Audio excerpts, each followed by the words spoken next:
Kisah ini dimulai dengan adegan seorang penjahat yang melarikan diri dengan tergesa-gesa. Orang itu adalah saya. Seorang pencopet bernama Enzo Cecotti diburu oleh polisi di jalan-jalan Roma yang sempit dan kacau. Saya bukan jenis penjahat yang keren. Hanya seorang preman kasar dan pemarah, tetapi saya tahu dunia bawah kota ini luar dalam. Saya memanfaatkan keramaian dan gang-gang sempit untuk menghilang, membuat polisi berkeringat deras untuk mengejar saya. Terpojok, saya tidak punya pilihan selain mengambil resiko, melompat lurus ke sungai Tiber yang keruh. Saat dua petugas polisi menjulurkan kepala mereka dari tepi tanggul, saya menahan napas dan menyelam, jantung berdebar kencang di dada saya. Akhirnya, mereka menyerah dan pergi, meninggalkan saya sendirian di bawah air. Tetapi saat saya mencoba berenang ke tepi, saya melakukan kesalahan fatal. Saya tanpa sengaja menginjak sebuah tong sampah radioaktif dan jatuh ke dalamnya. Cairan kental itu terlihat menjijikan. Saya menelan sedikit lumpur beracun itu, dan tubuh saya mulai gemetar tak terkendali. Saya merangkak kembali ke apartemen kumuh saya, muntah hebat, lalu pingsan dan tertidur pulas. Keesokan paginya, ada sesuatu yang berbeda. Saya bangun dengan perasaan firasat buruk, tetapi setelah mandi dan sarapan, saya merasa luar biasa sehat. Saya tiba-tiba batuk keras, tetapi tubuh saya tidak lagi sakit, dan saya merasakan aliran kekuatan baru. Saya berencana menjual jam tangan bermerek yang baru saja saya curi kepada teman saya, Sergio, pria yang tinggal di lantai bawah. Namun, Sergio tidak ada di rumah. Hanya ada putrinya Alessia. Alessia agak eksentrik, dia berada di bawah perwalian negara sejak ibunya meninggal, dan terobsesi sepenuhnya dengan robot dalam anime Jepang, bernama Steel Jack. Dia selalu membawa DVD serial animenya yang favorit kemanapun dia pergi, dan kamarnya dipenuhi dengan gambar robot raksasa. Saya menemukan Sergio di sarang seorang bos mafia gila bernama Fabio Cannizaro, atau dikenal sebagai si Kidal. Saya punya firasat pria ini tidak stabil secara mental, setelah menyaksikan langsung sifat Fabio yang berubah-ubah. Fabio mengamuk hanya karena seorang anak buahnya salah membeli warna harddisk, dan dalam tindakan brutal yang mengerikan, dia membunuh pria itu di tempat.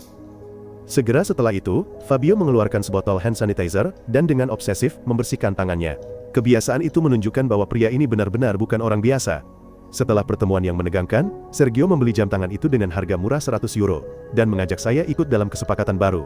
Kami pergi ke kompleks perumahan mobil tua untuk transaksi narkoba, dengan seorang gangster saingan dari geng Camorra. Kesepakatan itu gagal ketika pria itu overdosis. Sergio menolak untuk bertransaksi, dan saudara pria yang overdosis itu merampas pistol Sergio, sebuah baku tembak brutal pun terjadi. Sergio tewas tertembak, tetapi sebelum meninggal, dia berhasil membenturkan kepala penembaknya ke tiang untuk menyeretnya ke liang lahat bersamanya.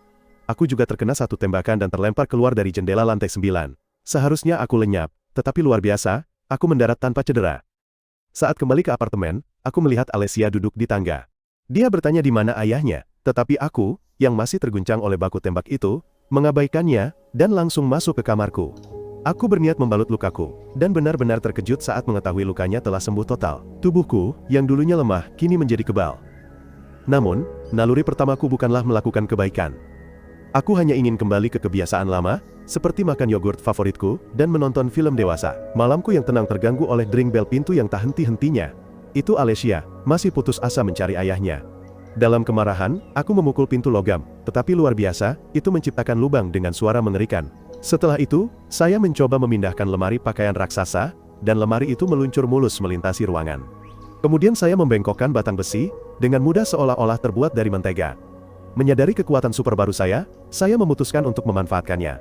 Alih-alih menjadi pahlawan, saya menggunakan kekuatan saya untuk menarik mesin ATM dari dinding bank. Saya menggunakan uang tunai untuk membeli banyak yogurt favorit, satu DVD baru, dan sebotol minyak bayi. Sistem anti pencurian ATM menyemprotkan tinta ke uang, jadi saya harus menjemurnya di bawah sinar matahari untuk mengeringkannya. Pemandangan yang aneh seperti mengejek seluruh situasi ini. Tak lama kemudian, saya mendengar teriakan Alessia.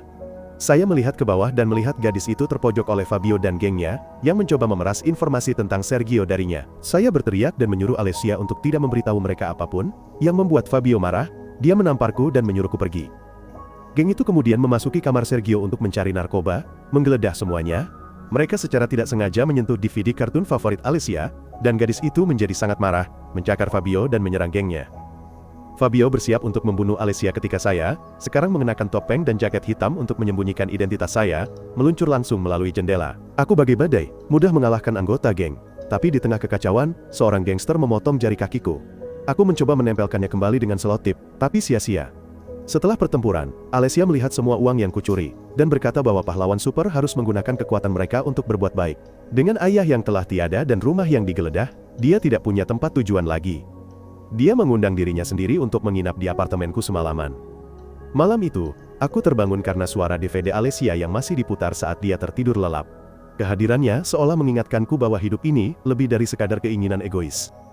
Kemudian, aku menemukan peta tersembunyi di dalam kotak kaca Sergio.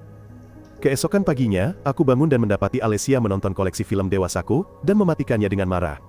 Aku menatap jari kelingkingku yang putus, menyadari dengan sedih bahwa itu tidak akan bisa disambung kembali. Aku mengantar Alessia ke panti asuhan, tempatku pernah tinggal saat kecil, berniat meninggalkannya di sana. Sebelum berpamitan, aku berjanji akan membelikannya gaun putri baru, yang sama persis dengan yang selalu dia impikan. Alessia, dengan kepolosan khas anak kecilnya, mulai memanggilku Hiroshi Shiba, pahlawan dalam kartun favoritnya. Pada saat yang sama, Fabio sedang dalam masalah besar. Bos mafia Camorra, Nunzia, memberinya ultimatum, kembalikan uang utang narkoba itu, atau hadapi konsekuensinya. Dalam keputusasaan, Fabio memutuskan untuk merampok sebuah mobil lapis baja, yang diperkirakan akan melewati lokasi tertentu. Secara kebetulan, peta yang saya temukan di kotak kaca Sergio, menunjuk ke lokasi yang sama persis. Ketika saya tiba, Fabio dan gengnya sudah bersiap untuk perampokan. Namun dengan kekuatan baruku, aku dengan mudah mendapatkan uangnya terlebih dahulu, dan kabur dengan rampasannya, meninggalkan Fabio dengan tangan kosong. Kembali ke markas Fabio, salah satu anak buahnya, seorang pemarah dengan masalah otoritas, sudah muak. Dia menawarkan untuk meminjam uang dari seorang drag queen lokal, bernama Marcelone, untuk membayar utangnya kepada Camorra. Fabio, dengan egonya yang sebesar temperamennya, sangat marah dengan gagasan itu. Dia kejam melepaskan anjing Rottweilernya, yang membunuh pria itu di tempat. Sementara itu, dengan uang hasil jerih payahnya, saya pergi berbelanja sepuasnya, membeli proyektor raksasa, speaker mahal, dan bahkan satu set lengkap DVD Steeljack. Saya membeli semua itu, karena saya mulai merindukan ocehan Alessia, dan menyadari bahwa saya ingin menghabiskan waktu bersamanya. Tidak lama kemudian, dua polisi muncul di apartemen saya. Mereka menemukan Alessia berkeliaran sendirian di jalan raya dan mengantarnya pulang kepada saya. Setelah mereka pergi, Alessia memberiku topeng pahlawan super buatan sendiri. Aku, yang kesal dengan kehadirannya yang terus-menerus, memutuskan untuk membawanya kembali ke panti asuhan sekali lagi. Namun, Alessia memohon padaku untuk tinggal, dan menonton kartun favoritnya bersamaku. Kami duduk menonton bersama, dan saat kami duduk berdampingan, Alessia dengan lembut menggenggam tanganku. Aku balas perlahan, namun sentuhan itu membangkitkan kenangan traumatis bagi Alessia. Dia pernah mengalami pelecehan seksual di masa lalu, dan dia menjerit, ketakutan oleh sentuhan itu. Aku, yang benar-benar bingung, mencoba menghiburnya. Kemudian, karena Alessia terus bertanya tentang ayahnya, aku membawanya ke taman bermain dan kemudian ke pusat perbelanjaan untuk membeli gaun yang telah kujanjikan. Setelah mencari di 3 tempat berbeda, kami menemukan gaun merah muda yang sempurna di toko anime kecil. Alessia sangat senang, sehingga dia mengajakku ke ruang ganti untuk melihatnya mengenakannya. Kemudian, dia bilang dia mencintaiku dan menciumku. Aku, yang mencoba mengabaikan perasaanku yang semakin besar terhadapnya, membalas ciuman itu, dan kami berhubungan intim di sana. Tapi Alessia sepertinya menyadari sesuatu. Dia merasa bahwa aku hanya bersamanya karena nafsu, dan tidak peduli padanya sama sekali. Dalam perjalanan pulang, Alessia menghadapiku, menyalahkanku, karena tidak menjadi pahlawan dan tidak menyelamatkan ayahnya. Dalam momen kejujuran yang brutal, aku akhirnya memberitahunya kebenarannya, bahwa Sergio ditembak mati. Dengan kesakitan yang luar biasa, Alessia naik tram di halte. Saya, menyadari kesalahan saya, menggunakan kekuatan super saya untuk menghentikan tram yang bergerak dengan tangan kosong. Saya mengejar Alessia untuk meminta maaf, dan membujuknya untuk pulang bersama saya. Dalam ketergesaan, saya lupa memakai topeng saya. Orang-orang di jalan, yang merekam pemandangan gila ini, berhasil merekam wajah asli pahlawan super misterius yang baru. Video tersebut menyebar di internet, dan saya menjadi buronan dengan wajah yang sangat nyata. Tiba-tiba, sebuah bom meledak di jalan terdekat, dan saya buru-buru menggendong Alessia ke tempat aman. Saya membawanya ke pemakaman, di mana kami menemukan mayat Sergio. Saat Alessia menangis, saya mencoba menghiburnya. Pada saat yang sama, Fabio menemui drag queen bernama Marcelone untuk meminjam uang. Tapi, Nunzia dan orang-orangnya mengikutinya. Perkelahian senjata yang kacau pecah. Marcelone tertembak, dan Nunzia, tidak puas hanya menembak drag queen, mulai mengejek Fabio, seolah-olah dia akan membakarnya hidup-hidup. Tapi Marcelone yang belum mati, mengambil pistol, dan mulai menembak. Nunzia berhasil melarikan diri. Fabio memanfaatkan kekacauan, mengambil pistolnya, dan menembak mati Marcelone sebelum melarikan diri. Ketika Fabio kembali ke sarangnya, dia menemukan bahwa Nunzia telah menghabisi semua anak buahnya. Hanya tersisa satu anggota gengnya yang masih hidup. Menonton berita, Fabio melihat bahwa wajah saya, supervillain, yang mengaku diri, kini telah menjadi fenomena viral. Marah karena kekalahannya, dan iri dengan ketenaran baruku, Fabio bersumpah akan menemukanku, dan merampas kekuatanku untuk dirinya sendiri. Sementara itu, aku membawa Alessia ke motel untuk menghindari polisi. Akhirnya, aku terbuka padanya tentang masa laluku. Aku memberitahunya tentang kehidupan berdosa saya, dan semua teman masa kecilku, yang pecandu narkoba telah meninggal secara tragis. Aku juga menjelaskan kepadanya, bagaimana Sergio meninggal. Ini adalah titik balik bagiku. Aku selalu tertutup, tetapi untuk pertama kalinya, aku menjadi rentan. Alessia, melihat sisi baru dari diriku, bertanya apakah aku bisa tidur di tempat tidurnya untuk menghiburnya. Segera setelah kami bersiap untuk tidur, Fabio dan anak buahnya menyerbu masuk. Fabio menusukku dengan jarum suntik penenang, dan aku jatuh, sementara mereka membawa Alessia pergi. Ketika aku bangun, aku terikat erat di tempat tidur. Fabio, yang mencoba mencari tahu rahasia kekuatanku, mengawasiku. Aku menawarinya uang agar dia melepaskanku, tetapi Fabio menolak, karena dia hanya menginginkan kekuatanku. Kesabaran Fabio habis, dan dia memintaku untuk membawanya ke sumber kekuatanku. Dengan nyawa Alessia terancam, aku tidak punya pilihan selain menuruti. Aku membawanya kembali ke sungai Tiber. Fabio, dengan nada mengejek, menertawakan gagasan bahwa berendam di sungai dapat memberinya kekuatan. Dia menyuruhku mengambil tong limbah radioaktif dari dasar sungai. Pada saat yang sama, orang pasuap Savio bersiap untuk memperkosa Alessia, yang berada di dalam mobil, tetapi sebelum dia bisa melakukan apapun, Nunzia dan orang-orangnya tiba. Dalam kepanikan, Fabio meraih Alessia dan menggunakannya sebagai perisai hidup. Namun, Nunzia dan orang-orangnya tidak peduli. Mereka menembak Fabio, membuat dia dan Alessia terkena serangkaian tembakan. Tidak puas, Nunzia membakar Fabio, dan dia jatuh ke sungai, menjerit kesakitan saat tubuhnya dilalap api. Alessia terkena peluru nyasar dan tewas. Saat dia sekarat dalam pelukanku, dia memintaku untuk menjadi pahlawan Jack dan menyelamatkan orang. Ternyata, Fabio tidak mati. Dia menelan banyak limbah radioaktif saat dibakar dan tenggelam ke sungai, dan itu menghidupkannya kembali dengan kekuatan super yang sama denganku.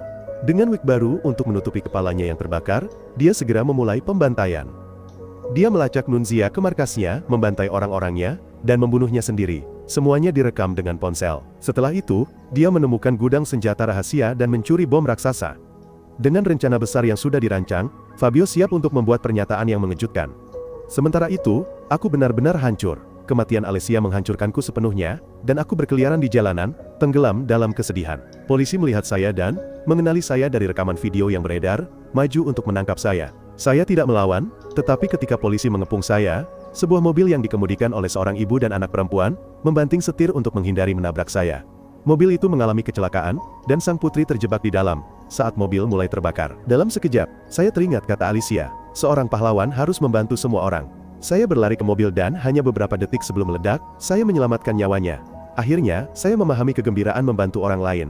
Polisi, terkejut dengan tindakan heroik saya, mundur dan membiarkan saya pergi. Kemudian, saat saya sedang menonton TV, saya melihat bahwa Fabio telah memposting video pembantaiannya, mengatakan bahwa dia akan menciptakan ledakan besar. Saya, dengan firasat, tahu persis apa targetnya. Itu adalah stadion tempat derby sedang berlangsung. Saya merampas skuter dari seorang pengantar barang, dan bergegas menuju stadion. Sekarang, saya sepenuhnya menerima peran sebagai pahlawan. Saya adalah Hiroshi Shiba di kehidupan nyata. Firasat saya benar. Fabio telah mencuri ambulans, mengisinya dengan bahan peledak, dan mengendarainya ke stadion. Saya menemukannya, dan, tanpa membuang waktu sedetik pun, menyerang. Kami berdua terlibat dalam pertempuran sengit, dan saya berhasil menjatuhkan detonator bom dari tangan Fabio. Tetapi Fabio, selalu selangkah lebih maju, mengaktifkan penghitung waktu bom dari tangannya, dan melarikan diri. Hanya tersisa kurang dari 2 menit di jam, aku melompat ke ambulans, dan mengendarainya, berharap membawanya ke tempat yang aman. Tapi polisi, masih tidak tahu apa-apa tentang bom itu, mencoba menghentikanku. Aku, dalam momen tekad, keluar dari mobil, mendorongnya dengan kekuatan superku, dan berlari ke jembatan terdekat. Namun, saat aku bersiap melemparkan bom ke sungai, Fabio menyergapku lagi. Kami bertarung sekali lagi, dan aku babak belur. Fabio mempercepat hitungan mundur bom, menjadi hanya 15 detik, dan meninggalkanku menunggu kematian. Tapi aku, tidak menyerah, melemparkan bom dari jembatan bersama diriku dan Fabio, tepat saat bom itu meledak. Ledakan itu menghancurkan jembatan tetapi menyelamatkan banyak nyawa. Fabio tewas dalam ledakan itu, dan kepalanya terlempar ke jembatan. Untungnya, aku selamat dari ledakan itu. Akhirnya, tindakan kepahlawananku menyebar, dan semua dosaku di masa lalu diampuni. Aku mengorbankan diriku untuk menyelamatkan kota, dan semua orang sekarang melihatku sebagai pahlawan. Aku terus melindungi kota, mengenakan topeng yang diberikan Alessia kepadaku, dan hidup sesuai dengan nama Steel Jake. Ceritaku sampai di sini, pastikan untuk berlangganan saluran dan nyalakan notifikasinya. Terima kasih sudah menonton sampai akhir video, dan sampai jumpa lagi.